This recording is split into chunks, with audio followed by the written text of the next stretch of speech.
He drags a drenched stranger from the highway. By dawn, her face is on TV. CEO missing. Black SUVs idle outside his building. His phone lights up with 3 words, "We see you." Tonight they slip into Titan North. Either they clear her name or they don't walk out. Before we dive in, make sure to hit subscribe, tap like and share this video. The more voices we reach, the louder these stories become. Chicago cracked under the first growl of thunder, a sound so deep it felt like the city's rib cage shifting. Rain came down in sheets that turned stoplights into smeared halos and made the Dan Ryan look like a river unspooling.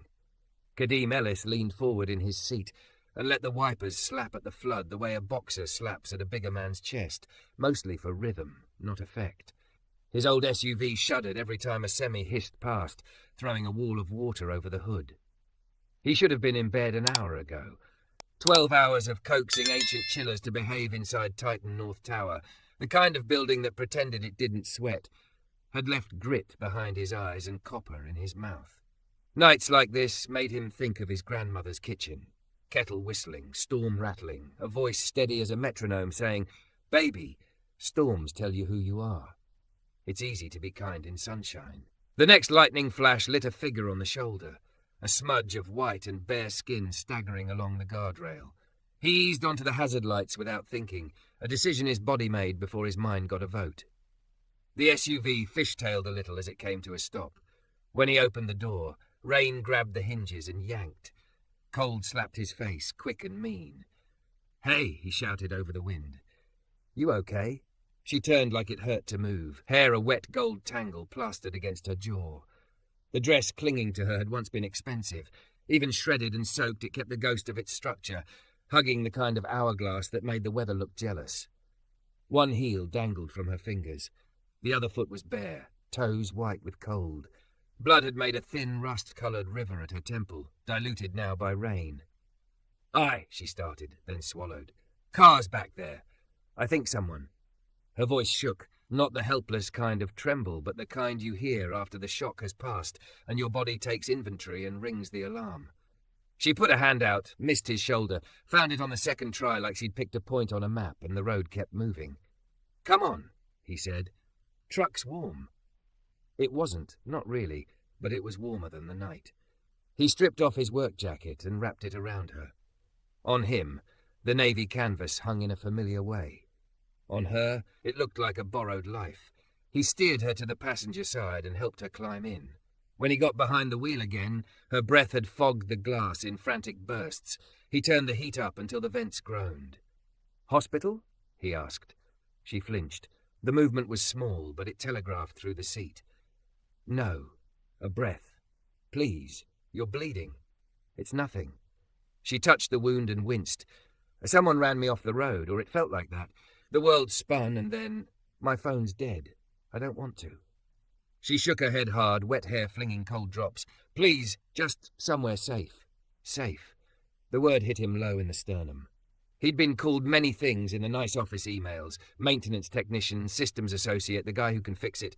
But nobody had asked him for safety like it was medicine you could pour in a mug. He exhaled, felt the decision settle. "All right," he said. "I live close. You can get warm, clean up. Then we'll figure the rest."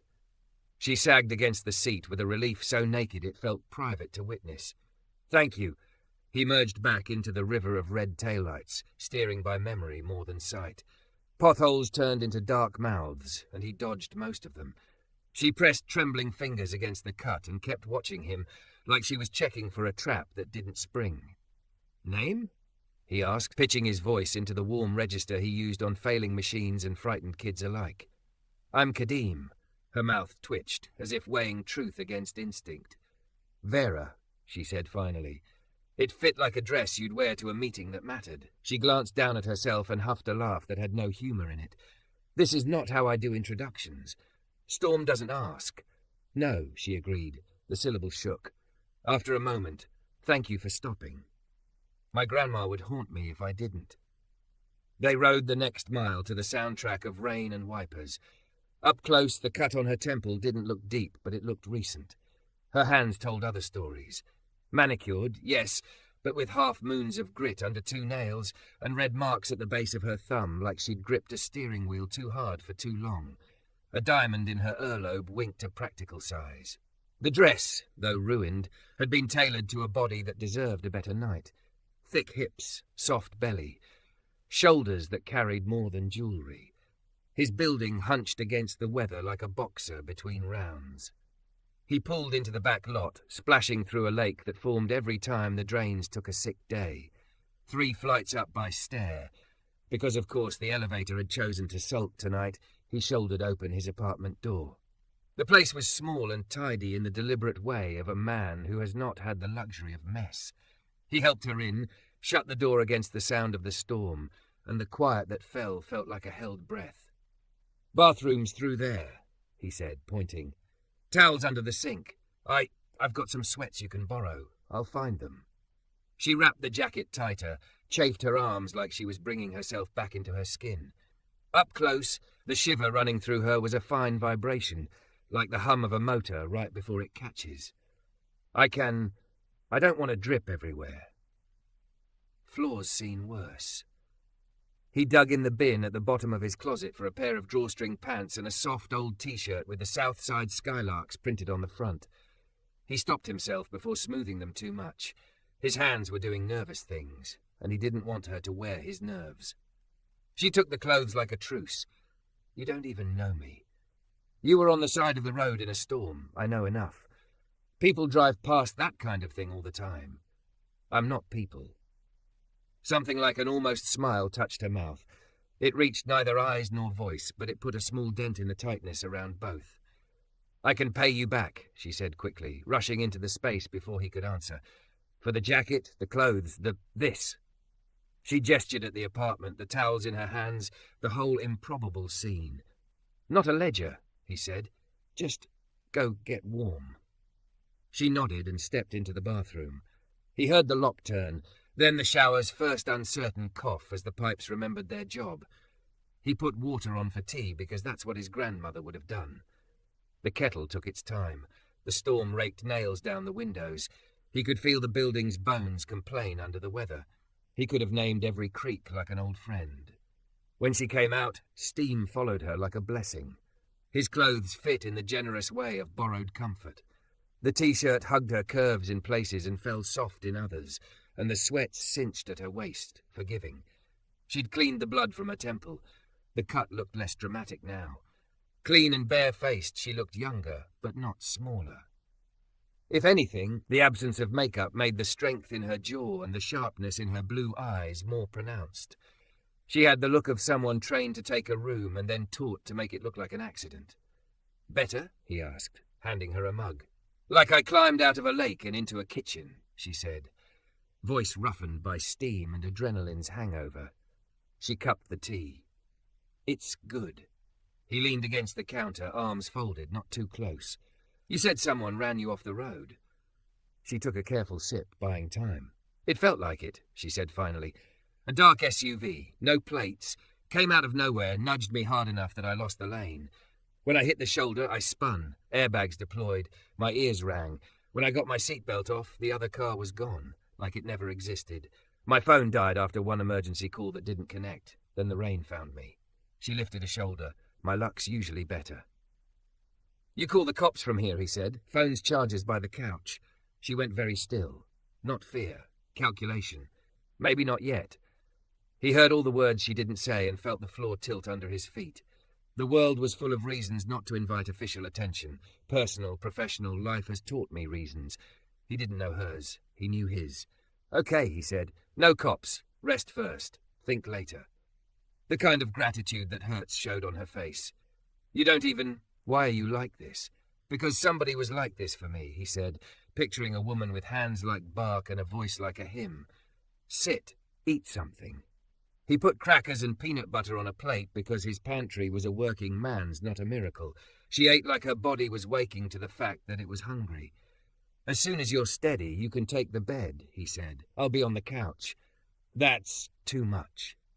"It's Tuesday for me," he said lightly. No arguments. Her eyes softened in a way that made his chest get strange. "Thank you, Kadeem." He shrugged and suddenly had nothing clever to do with his hands. "Storm doesn't ask," he repeated, defaulting to the line that had worked earlier. When she lay down in his room, the apartment exhaled. He stood in the doorway longer than he should have, making sure she found the extra blanket, that the lamp wasn't too bright, that the glass of water sat within reach. She looked small only in the way that anyone does in a bed not their own, hair fanned on his pillow like a map he did not know how to read. The couch reclaimed him with a groan. He clicked on the TV low for company.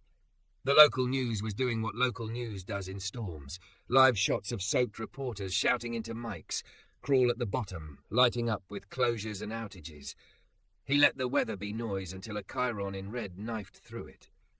Breaking. Orion Global CEO missing after late-night crash. A photo slid onto the screen, a woman in a white suit, thick and glamorous, smile calibrated, chin lifted the precise degree that signals command. The camera loved her cheekbones and the certainty in her eyes. Not the same face as the one in his bed, not exactly. Polish adds its own geometry, but the bones rhymed. He turned the volume up a notch.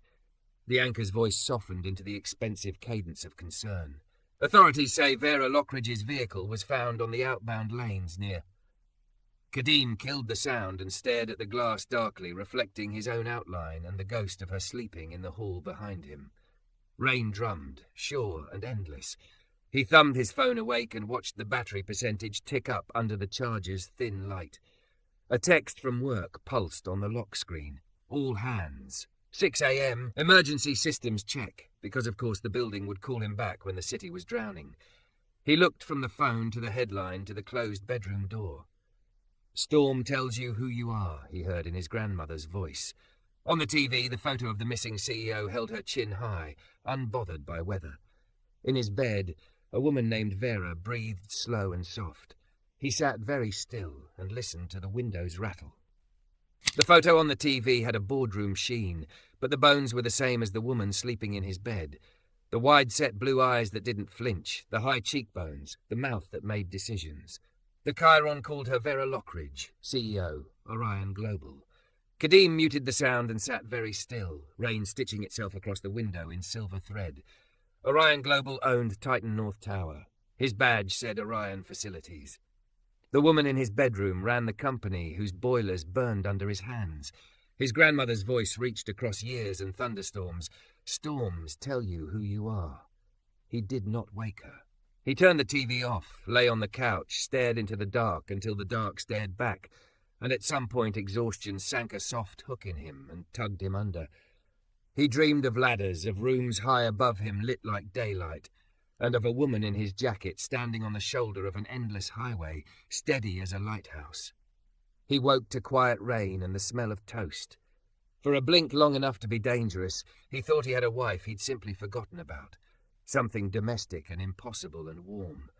Then the memory unfurled, the storm, the road, the blue eyes, the headline. He stood too fast, the couch complaining as he untangled himself from an Afghan his grandmother had knitted when his hands were smaller. Vera stood at his tiny stove in his oversized T-shirt and drawstring sweats, hips softening the borrowed cotton, hair twisted up in a messy knot that betrayed skill and surrender in equal measure. She held the spatula like it was a gavel she'd set down on purpose. A bandage bisected the elegant slope of her temple, clean and white now. Not a crisis, but a record. "Your toaster is ambitious," she said without turning, flipping a slice with unnecessary care. "It's got a chip on its shoulder," he answered, because it was easier than saying you are the CEO on my local news. Burns everything that looks like money. Her mouth tilted. The joke landed, even if it wasn't about toast. She slid a plate toward him. "Eat. Your tea was hot." He wrapped his hands around the mug and felt the shape of his own life. 2 mismatched plates. A mug with a hairline crack from a move that never quite ended. A fridge with a magnet shaped like a ladder because his niece thought it was funny that her uncle fixed other people's elevators. "You slept?" he asked. "Like I'd been chasing something," she said. "Or being chased. Which, I guess." She cut the thought into smaller pieces she could swallow. "Your sheets smell like laundry soap and cedar. You fold your towels the same way every time." "You say that like it's a crime." "It's comforting," she said, and the word made something unguarded move in her face. "I haven't felt safe in a while." "After a beat? Thank you." He nodded at the bandage. "How's the head?" "Pounding less. thinking more. "You're sure about no hospital?" "Not yet." Her eyes lifted to his like hooks. "I'll tell you why. I will, but I need a few hours to check some things, not with my phone, on a computer that isn't mine." He should have said no. Every movie he'd ever watched where the blue-eyed stranger asked for unmonitored internet access advised him strongly to say no. And yet he pictured that SUV on the highway nudging her off the lane, the way she'd said please with her whole body. He pointed at the old Dell on the table. "She's slow, but she tries. Like your toaster. Worse." She smiled, a real one this time, quick and surprised, like laughter had snuck up from behind and tapped her shoulder. The smile didn't belong on cable news. It belonged in kitchens. His phone buzzed across the counter, and the mundane shape of the alert made the room tilt back to ordinary. "All hands, emergency systems check at 6 a.m, mandatory." He glanced at the time. If he jogged the stairs and didn't wait for the bus, he could make it. "I have to go in," he said, trying to keep irritation at the storm's timing out of his tone. "Power surges fried half the sensors last night." Of course. She glanced toward his bedroom door, toward the jacket she'd hung carefully over a chair as if it were a borrowed animal she didn't want to startle. Can I stay?" He looked at her long enough to be certain of the word. "Yeah, lock the deadbolt behind me. If anyone knocks and it's not me, you don't know English, French, or what a door is." "That's a lot of not knowing," she murmured. Fear skated through her humour. She lined the mug up with the edge of the table like somebody who controlled what she could because so much was uncontrolled. "I won't touch anything but the computer." "You can touch the couch, the kettle, the remote. The plant is fake so you can't kill it." "Good. I'm deadly with succulents." He hesitated. The truth itched his tongue. "I know who you are." But telling her he knew would make the room into a different room. It would make him into a different man in it. He tucked the truth behind his teeth. "Password's Bluestem 83, he said instead. "Grass? My grandmother," he said. "She lived long enough to name everything in this apartment twice." Vera's eyes softened. "I wish I'd met her. She'd have told you to eat more toast." He left before he could say more things he'd have to manage later. The stairwell felt like the inside of a conch, storm noise spiralling down it in wet breath. Outside, the rain had downgraded to a steady apology. He kept a good pace, the city he knew rearranging itself around him, the bodega guy flipping his sign to open, a bus driver shaking a thermos like it owed him money. The world persisted. Titan North Tower was a bruise on the skyline, reflective and sure of itself. Down in the guts where Kadim lived, the building hummed in cranky chords. Water had found the places it always found. Sensors blinked like a feverish child. The maintenance bullpen was already full of damp men and women in blue and grey, paper cups steaming, banter pitched low around the unease that clung to storm days. The head of security and business continuity, a phrase that always sounded like a threat, was waiting with a small flotilla of suits who never came this far down. Rafe Kincaid wore an expression polished to neutrality and a suit that looked like the kind that told cheaper suits to go get coffee. "Appreciate you all coming in early," Kincaid said, hands clasped as if to keep from wiping away the basement air. "Storm did a number on the grids. We'll coordinate priorities in a minute." A pause, and then his voice took on a different weight. "First, you may see news reports about Miss Lockridge. We are aware, out of respect for her family, and until we understand more, we ask that you refrain from speculation." A murmur moved like a fish through the room. Kadim kept his face still. The word family landed in his gut, sidewise. Kincaid glanced down at his tablet. "We're also reviewing last night's access logs and external camera footage. Routine." A thin smile. "If anyone saw anything unusual on the outbound expressway after midnight, please let us know. We will provide a confidential channel." Routine. Kadim could feel the word's edges, sharp as new glass. He watched the faces around him weigh their own nights. Who had been where, who had reason to keep that to themselves. You could smell fear the way you could smell ozone before lightning. "Ellis," barked Janet from controls, a woman who'd taught him more about boilers than any manual ever had. "Chiller 3's sulking. Take Diaz and make it sing." Sing they made it, the way you coax an old dog, with steady voice and hands that know where to scratch. The work dragged him into its useful now. The storm outside eased, then returned, then gave up. Down here, it was always weather. By 9, the main complaints had been soothed, and the city looked like itself, slicked clean and blinking. He told himself he was not hurrying as he clocked out, but the sidewalk felt shorter under his feet than it had been on the way in. On his landing, he heard a television through a wall, a baby crying 3 doors down, his own heart. He knocked. A pause. 3 seconds that felt like a trial. The deadbolt slid back. Vera had made his living room into a war room without moving anything. The laptop sat open on the table, a half-dozen windows layered like she'd shuffled a deck and laid it in a spread. She had a pen and had turned an old receipt over to its blank side to sketch a flowchart. Names, arrows, a box she'd drawn a thicker line around. Her bare feet were cold on his floor. She looked less like a stranger and more like a woman who had stopped running. When she saw his face, something in her braced and then softened. She stood. "I should have told you last night," she said. No preamble, no prettying it. "I said Vera because that was true. I left off Lockridge because it complicates everything. I am." She gestured around the room like the titles were hanging on his walls with his degrees. "What the Crawl says I am. Orion Global is mine to steer, and someone has been trying to force my hands off the wheel." Kadim set his keys down with care, as if the sound of metal might break something delicate between them. "I know," she blinked. "You? How?" "Your face was on my TV," he said, and he tried to make it a joke and failed. "All cheekbones and weatherproof hair." A flush moved high up her neck. Of course it was. They stood in the new air their honesty made. He could see how much it cost her to be smaller here than she had to be anywhere else. He could feel what it cost him to let the size of her life step into his. "If you want me to go," she said, and there it was, the piece of fear under all the polished pieces. "Say the word. I'll figure it out." "Sit," he said, and it surprised them both, the shape of it. Not an order, an invitation that sounded like one because he meant it. "Eat, talk, then we decide the next thing." She sat. He put bread in the toaster and didn't watch it burn. He let the storm be old business now, and this woman be the thing in front of him.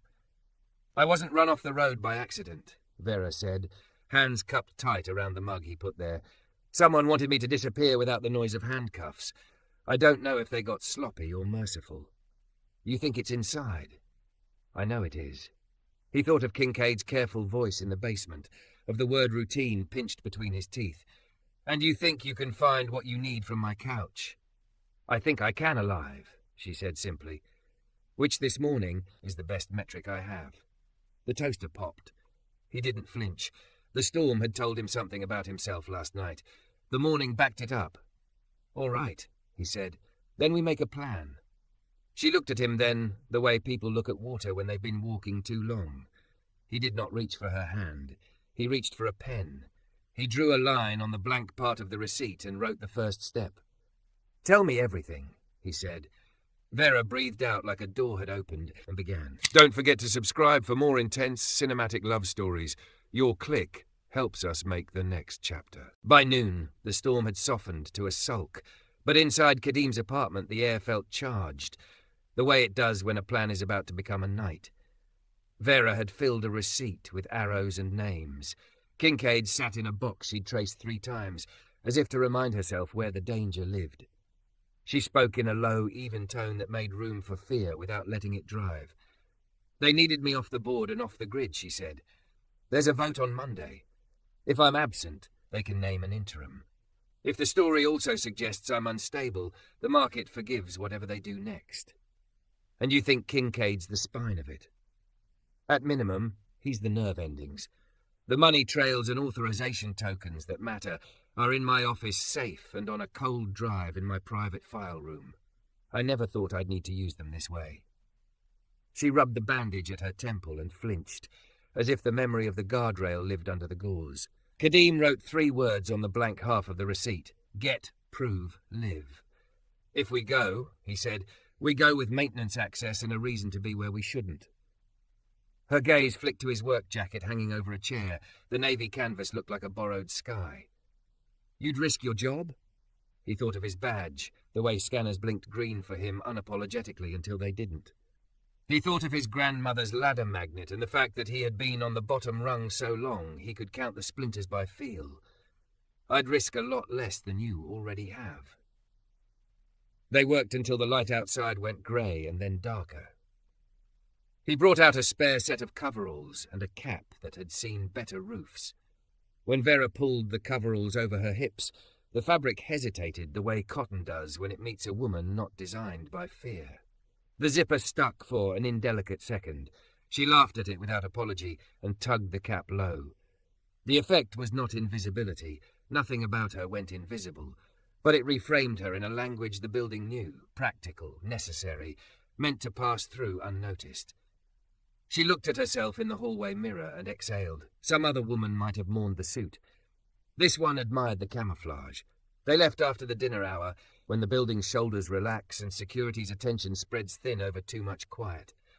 The rain had started again, a steady hymn. In the truck's cab, they spoke in task-sized sentences. "Service dock," he said. "No one looks hard at who takes out wet cardboard."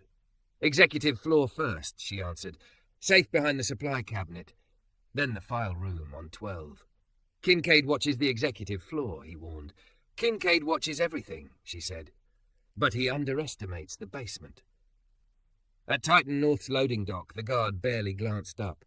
Kadim's badge chirped approval. The green light felt like borrowed luck. He pushed a dolly stacked with flattened boxes, Vera walking behind it, head down, hands gloved. The basement corridor smelled like mop water and ozone. Doors whispered shut after them, the sound of the building swallowing its own secrets. He timed their walk to the rhythm of the camera's slow sweeps. He'd studied them from boredom and from survival, for years learning the blind spots where a man could be a rumour. Vera followed his lead without ego, stepping when he stepped, pausing in alcoves, letting the elevator doors close on emptiness before calling one that wouldn't share them with strangers. The service elevator shuddered dutifully upward. Vera stared at the floor numbers the way a diver watches bubbles, counting on them to tell the truth. At 31, the doors opened onto a corridor so quiet it felt curated. Marble underfoot, art that cost someone a car. The CEO's suite sat at the end, a wedge of shadow and glass. 5 minutes, Kadim murmured. "I'll need 3. He used the master key he rarely admitted he had. The lock gave, and the office opened like a stage. City lights making a silver lattice across Vera's desk, a curated scatter of awards that always made him think of antlers. She slipped inside and moved with the ease of muscle memory, going straight to a supply cabinet that looked like a supply cabinet until she pressed her palm to a seam the eye would skim right over. A panel slid back. Behind it, a safe's dial waited. "Old school," he said. "I don't trust smart with things that matter." She spun the dial, the 3-number cadence living in her hands the way his grandmother's biscuit recipe lived in his. The safe's mouth opened. Inside, a metal box and a leather folio. She lifted both with the care of a woman handling her own past. Footsteps sounded in the hall, 2 sets, unhurried but not aimless. Kadim's body decided before his mind did. He tugged the supply closet open, pulled Vera in, and let the door kiss shut. The space was barely bigger than a phone booth. The scent of lemon cleaner sat on the air. Beneath it, her clean, warm skin. He could feel the heat of her along his forearm where they almost touched. Outside, a man sighed. Rafe Kincaid's voice had the grain of polished wood. "If she's here at all, she came for this room." Another voice, softer, an aide maybe. "Safe looks untouched." "Because she's not sloppy," Kincaid said. "Run a trace on any device that authenticated on the executive network today. Cross-reference with building access, and widen the search. People like to believe the wolf at their door wears a snarl. Sometimes he wears a name badge." Vera's breath fluttered against Kadim's throat. He kept his own shallow and quiet, willing his heart to stop announcing their position. He thought of the first night he'd reversed a frozen air handler in winter, hands numb, breath a ragged flag. The same patience lived here. Wait. Let the worst pass. The closet door held. Kincaid moved into the office. Drawers opened and shut with controlled irritation. "She always did hide her teeth," he murmured. Paper rustled. A cabinet slid. Silence stretched. Then finally, "Fine. Sweep it again in an hour." Their footsteps receded down carpet that ate sound. Kadim counted to 30, the way you count lightning. He opened the closet. Vera's face was centimetres from his. In the near dark, her eyes looked stormwater blue. She didn't move. For a suspended breath, it felt like they had stepped into another physics where everything that wasn't them blurred. Not kiss. Not yet. Something like a promise your mouth doesn't know the words for. 3 minutes, he said softly. I took 2, she whispered back, and the ghost of a smile reached for the corners of her mouth and didn't quite get there. They slipped into the hall, heads down, crosses rehearsed, back into the service elevator down to 12, where the file room waited behind a door mislabeled in a way that had always made Kadim admire and resent the executive instinct to hide things in plain sight. Vera keyed a code on a pad he hadn't noticed 100 times, then pressed her thumb to a reader bright as a lie. The door clicked. Inside, the air had a museum temperature. She moved to a locked cabinet, pulled a tarnished key from inside her coveralls and turned it. Cold storage, she said. The kind that doesn't talk to the cloud. She took out a drive the size of a deck of cards and a sheaf of audit trails printed hard because physics could not be hacked by men who loved software more than consequence. A buzz lit the quiet. Not a phone, an alarm. Security doors begin to hum when they decide they're more important than people. Vera's face tilted to the ceiling as if to triangulate the sound. They triggered a sector sweep, she said. Someone just told the building to name every badge on 12. And yours is supposed to be missing, he said. So's the woman wearing it. He shoved the folio and the drive into the bottom of the flattened box stack, covered them with a layer of convincingly damp cardboard, and swung the dolly around. Walk like you belong. I do, she said with a defiance that made him grin despite himself. They made it to the elevator with the unglamorous hurry of people pushing weight uphill. The doors slid shut on an empty corridor. The car began to move and then jolted to a stop between floors with a small, smug chime. Kadim's stomach dropped a centimetre. He looked at the panel. Every button blinked its indifference back at him. Manual override, he said, prying the cover off the control box. He'd done this 100 times with the right tools, and 2 hours. He had a flathead, a pocket torch, and the attention span of a building trying to remember which team he played for.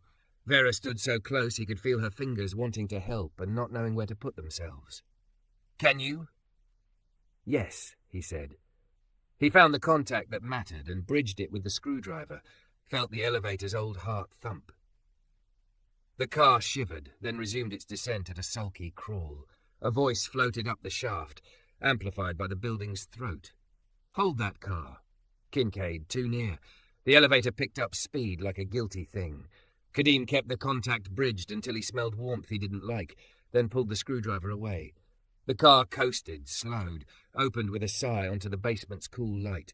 They pushed into the corridor and turned left, away from the shout. 5 steps. 10. The dock's mouth appeared like a square of night that belonged to them. A guard stepped out of a shadow, looked bored, and scratched his neck. Rain's back, he said to no one. Always is. Kadim answered, voice easy, pushing the dolly across the threshold and into wet air like a swimmer breaking surface. He didn't breathe until the truck's back door thumped closed over cardboard and proof and the pulse in his throat. They climbed in. For a moment, neither of them moved. He realized his hands were shaking only when he tried to fit the key into the ignition and missed. Vera covered his hand with hers, steady pressure. You just saved my life twice, she said, voice gone low in a way that wasn't about seduction so much as sincerity. First on a road, then in a room that pretends not to be a trap. You saved yourself, he said, because that mattered. I just know which screws will make a thing change its mind. He turned the key. The engine caught. The radio flared to life with the end of a weather report and then a song he'd loved at 16. They pulled away from the dock. Behind them, Titan North's windows made a grid of indifferent stars. Halfway to his apartment, his phone buzzed. Unknown number. He glanced. 3 words sat on the screen, small and cold. We see you. He didn't show Vera. Not yet. The road slipped by, slick and reflective. He felt the weight of the folio and the drive behind him like a new centre of gravity, and the weight of her hand still lingering around his, and the weight of his grandmother's voice saying from somewhere he hadn't been in years, storms don't choose the brave.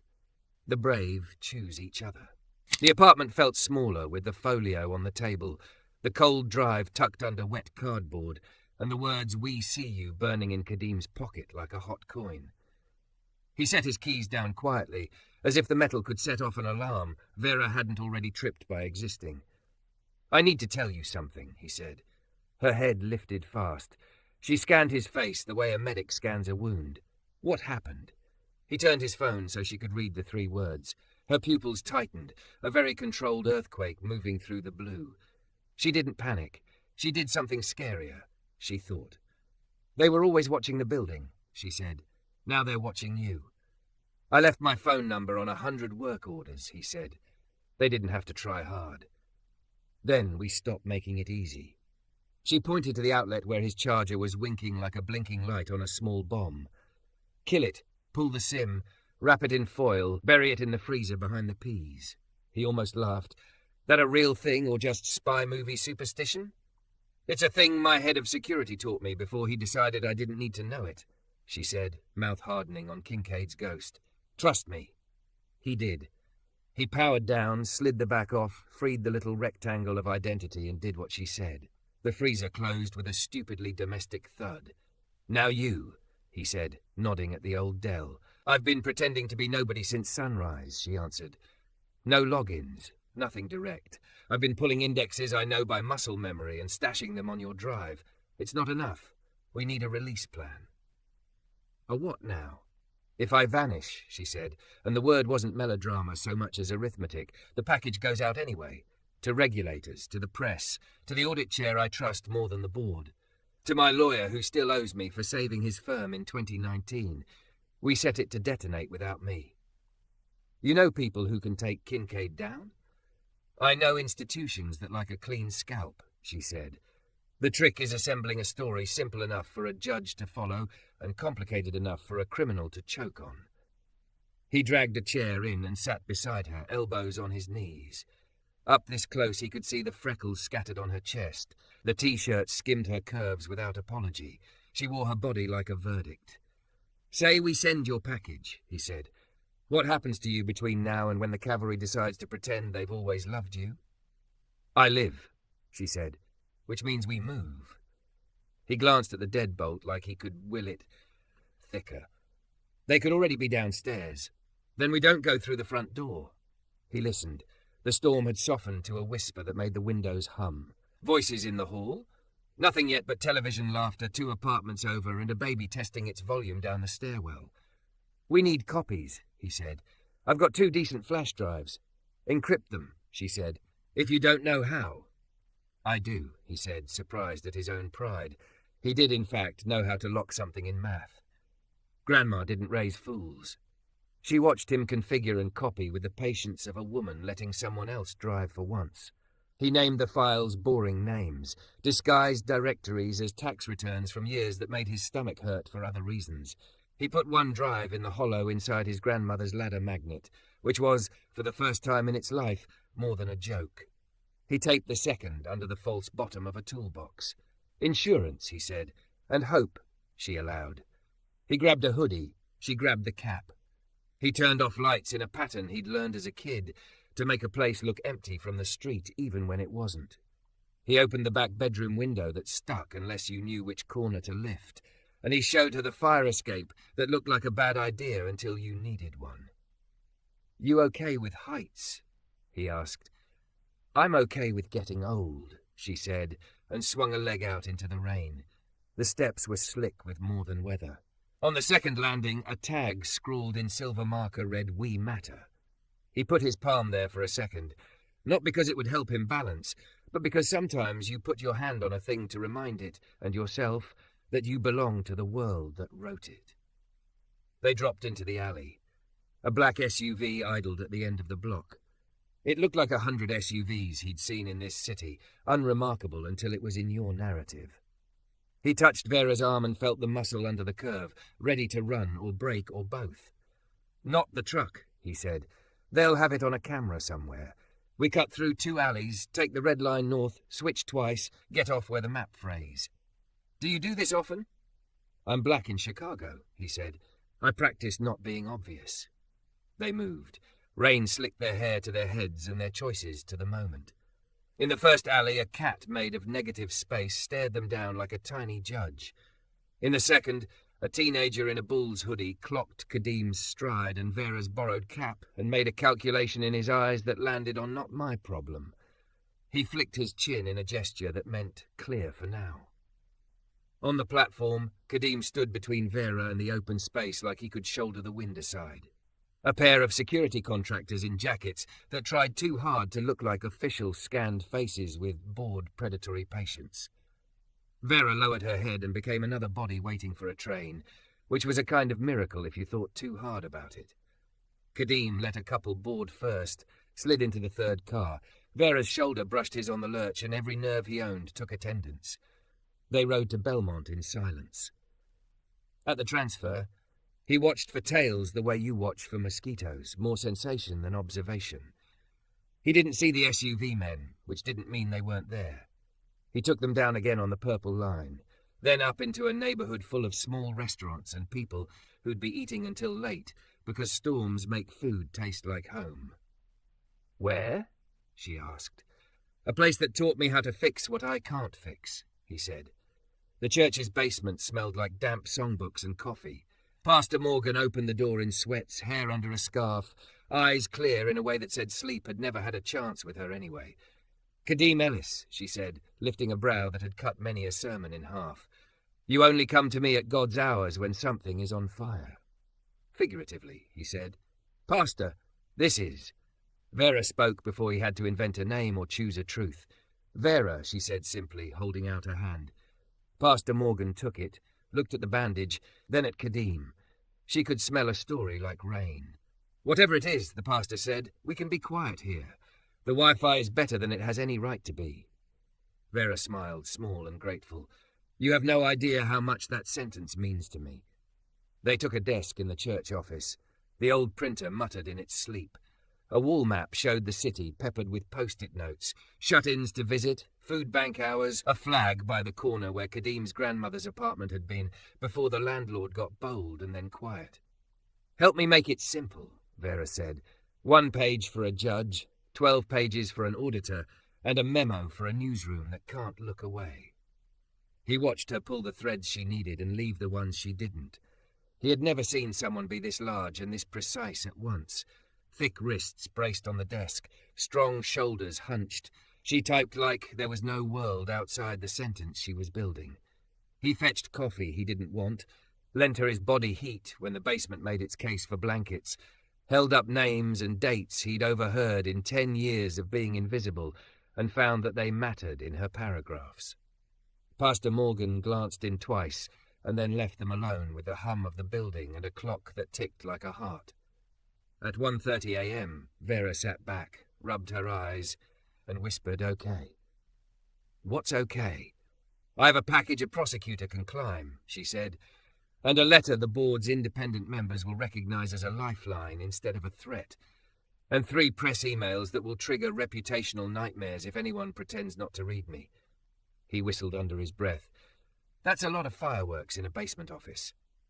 "We set the timers and then we..." She broke off. Her eyes were not on the screen anymore. They were on him.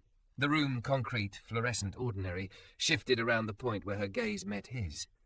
"Kadim," she said. "No last names now. I haven't had a place feel like a place in a long time. I'm not going to confuse adrenaline for intimacy. A beat. But I know what truth feels like in my body." He swallowed. The neon cross over the doorway glowed like a witness. "What's the truth?" "That I wanted to kiss you in a closet tonight," she said. "And I want to kiss you now without the part where the world might end." His laugh was a small, broken thing that healed as it left him. "I wanted you to, and I didn't want to make you choose in a room that might be a trap." "This one isn't," she said. "Not unless we make it one." He didn't hurry. He stepped into her space with the reverence you bring to a door you've been allowed to open. She rose to meet him. The kiss they made wasn't the desperate one from a different timeline. It was slower, made of breath and understanding, and the soft press that says, "I see you, the whole you, and I am not afraid." When they parted, both were smiling in a way that ignored the hour and the war. She put her forehead against his. "That's mine," she said, stubborn and soft. "Not theirs." A car engine idled outside. The sound was nothing by itself. A city does that all night. But another joined it. And another. Headlights slid under the curtain like knives of bright. Pastor Morgan reappeared, and this time the look in her eyes wasn't a sermon. It was a bell. "Someone's out front," she said. "Black SUVs. 2, maybe 3. They're sitting tight like men who think patience is a tactic." Kadim felt the blood leave his hands and go somewhere it thought it could do more good. Vera's face changed back into command, without losing what had just happened between them.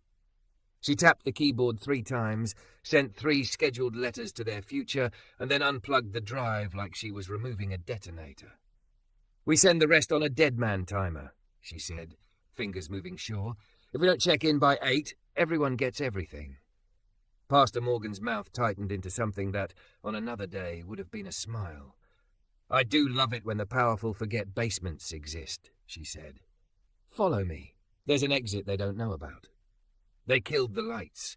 The office sank into the kind of dark that teaches the eyes to invent. In the hallway, hymnals breathed dust and old hands. Vera reached for Kadim's fingers and found them. He squeezed once. Outside, engines idled. Inside, prayers had been said on these floors that outlived men in suits. "Ready?" Pastor Morgan whispered. "Storms don't choose the brave," Kadim murmured back, feeling his grandmother at his shoulder. "The brave choose each other," Vera finished, and when the pastor opened the door to the hidden stair, the night waited, and with it whatever Chapter 5 had written for them in rain. Pastor Morgan's hidden stair dropped into a space that used to be something. Maybe a trolley tunnel, maybe a root cellar for a city that didn't keep roots. The air was old and metallic. Their phone lights made a narrow river of white. Vera went first, one hand on the rail, the other holding the drive like a small heart. Kadim followed, body between her and whatever might decide to learn their names. "The city's full of doors," the pastor whispered behind them. "Power pretends otherwise." At the far end, a rusted hatch groaned. Night breathed in and tasted like wet stone. They came up behind the church into a fenced lot where the congregation's van slept under a vinyl tarp. Pastor Morgan peeled it back. "Keys are in it. I'll stall whoever's up front. Say I'm praying over them," which'll be true. "You didn't ask who's after me," Vera said. "I asked God, and he shrugged. That's my cue to make a way first and learn details later." The pastor cupped Vera's cheek where the bandage broke the smooth line. "You look like every woman I've ever preached to, and none of them. Go." The van's engine caught like an old hymn. Kadim pulled onto a side street and let the idling SUVs have the front steps. Men in dark jackets watched a door nobody opened. Vera sat forward, hands braced on her knees, not praying so much as refusing to waste breath. "Where?" he asked. "My lawyer," she said. "Jacob Levin. Doesn't love me enough to lie to me. He'll know how to walk a package into a system without it getting lost on purpose." "Address." She rattled it off. He cut west, then north, then west again, turning at lights that gave him alleys, choosing streets that liked to forget license plates. Twice he saw a black hood in the mirror, and twice it turned away, bored or cautious. The rain finally loosened its grip and became mist. City lights came back into focus, one intersection at a time. Levin's office sat above a check-cashing place and a bail bondsman, which always made Vera laugh when she wasn't bleeding. Tonight she only exhaled. A motion sensor flicked on. The stairwell smelled like paper and coffee that thought it was better than it was. Levin opened the door in shirt-sleeves and socks, tie in his fist, hair wild from sleep and ethics. "Jesus, V." He stopped at the bandage. "You're okay?" "I'm awake," she said. "I have a drive. I have audit trails. I have a security chief who thinks he's inevitable." Levin didn't waste time on adjectives. He cleared a table and made space like he'd been training for it. Names. Kincaid, at the centre. Board votes he's cultivated. Shell vendors that pull from our discretionary funds. Payments routed through a consultancy out of Toronto that's actually a P.O. box in Naperville with a very tired UPS clerk. Levin's mouth did a slow, satisfied thing lawyers do when somebody else has done the legwork. If any of this sticks, Marisol will want it. Marisol who? Cortez, deputy in the AG's Financial Crimes Unit. She owes me 3 favours and a Christmas card. He lifted a phone with a coiled cord, not a cell. We talk on lines that remember what they're for. 2 calls and 10 minutes later, a woman with rain in her hair and gravitas in her coat walked in, flanked by a man who carried a laptop like a badge. Cortez assessed the room in a breath. The bandage, the blue-collar van keys on the table, the drive in Vera's grip, the sweat drying at Kadim's throat. She didn't ask for origin stories. Tell me what you can prove by morning. Vera handed her the folio. Enough to freeze accounts. Enough to stall a hostel. Enough to make a judge understand that if I go missing, it wasn't because I needed a spa day. Cortez didn't smile. She read, lips moving once on a number like a prayer. If I serve this before dawn, he'll know we're at his door. Good, Vera said. He's been at mine. They worked until the horizon remembered to be light. Kadim stood with his back to the window and watched the street below. Twice a car slowed. Twice it kept going. He made passwords for new copies of Old Truth and labelled them with names only his grandmother would understand. Bluestem, cornbread, honey. At 6, Cortez put her pen down. This gets me a judge and 3 warrants. The rest is politics. I'll eat that on my way. I set a dead man timer, Vera said. 8 a.m. The packages go to your office, to the audit chair, to 3 reporters who can't resist clean blood. If I don't check in, the world does. Cortez held out a card. Check in, Miss Lockridge. The world's exhausting. They followed the van's shadow back into the city. The rain had stopped pretending to be biblical and downgraded to petty. Kadim parked 4 blocks from Orion because getting any closer would feel like an admission. Vera touched his arm. There'll be cameras. There always are, he said. Let them watch us walk. They didn't run. They walked past a flower seller setting buckets on the curb, past a courier shouldering tomorrow, past a man whistling at nothing because morning can fool you into hope. Titan North rose ahead of them like a dare. At the door, Kadim flashed the badge that said I belong and the guard, a woman who had lived on overnight coffee and the belief that most people are fine, let them pass. The lobby's marble made their footsteps honest. Upstairs, a meeting had been summoned without her. The email had said continuity. On 31, 2 men moved to block the hall. They reconsidered when they saw Vera's face, not because of fear, but because inevitability has a look. She pushed the boardroom doors open. Conversations died in their seats. Rafe Kincaid stood at the head of the table, like a man who'd practiced it in mirrors. He had the decency not to feign surprise. Ms. Lockridge, he said, the Ms. like a reminder. We were concerned. I noticed, she answered. She set the folio on the table right in front of him. There's a better word. Which is? Indicted, said Marisol Cortez from the doorway, and a handful of plainclothes investigators parted the carpet like a tide. Raphael Kincaid, you are under arrest for conspiracy to commit wire fraud, embezzlement, and obstruction. The room inhaled. Kincaid exhaled in a laugh too small for the suit he'd chosen. You don't have. We have enough to start, Cortez said, and more on its way if Miss Lockridge's email does what she says it will. Kincaid turned to the board, fishing for a net he'd woven. You know what this is, he said, a panic move from a CEO who... Enough, Vera said, not to him, but to the whole table. She took off the cap and let the messy knot of her hair be what it was. Thick shoulders squared, she didn't look like a magazine anymore. She looked like the woman who had crawled out of a wreck and made a room in a stranger's apartment into a war table. You built a company that forgot its basement. You hired a man who thought invisibility meant forgiveness. You can vote today if you want. But no, I will stand where I am supposed to stand, with the people who make this building breathe. Eyes went to Kadim because people need a face to hang ideas on. He did not shrink. You want continuity? He said, steady. Keep the boilers hot in winter.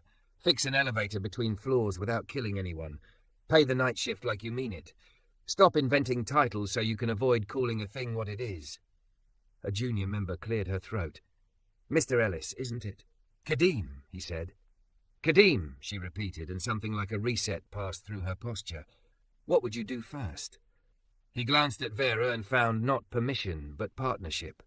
Freeze discretionary vendor spend. Open the books on facilities contracts. Post any job above a certain pay grade internally for a week before you call a recruiter.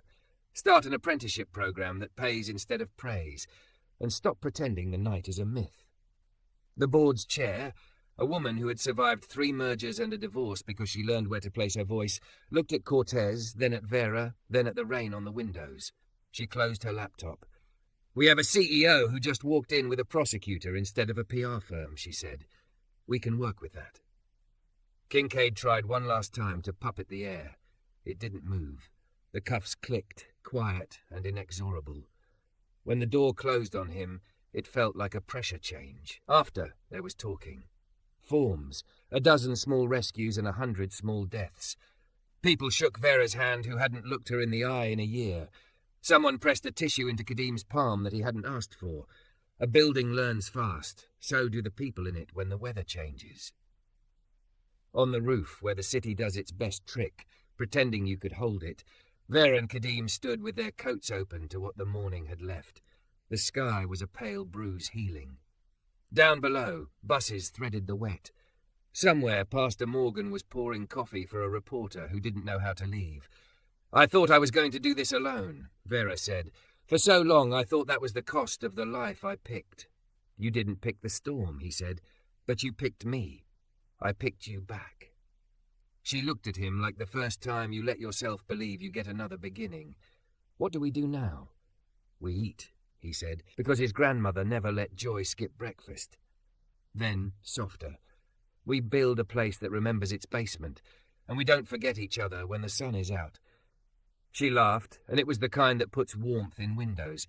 "You just promised me a revolution and pancakes." "I don't make empty promises." She slipped her hand into his, fingers lacing with a memory they'd both earned. "Storms don't choose the brave," she said. "The brave choose each other," he finished, and below them the city steamed in the new light, 1,000 doors offering themselves to people who might finally be seen.